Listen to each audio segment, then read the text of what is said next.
थांब बघू दे ते कसं काय, कशी मशीन आहे बघू दे. बंद कर.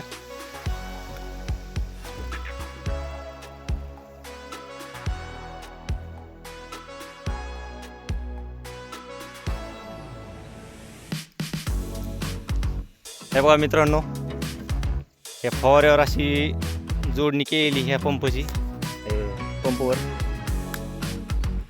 अशी इथं स्विच केलेलं आहे आणि एक खत पेरायची पाईप आहे.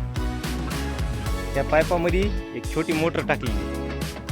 त्या मोटरला मस्तपैकी एक करत पान केलेलं आहे. त्या एक साईडने धार दिलेली. त्या करत पानाच्या ह्याच्यावर हे तुरीची शेंडे खुडवणी चालू आहे बघा.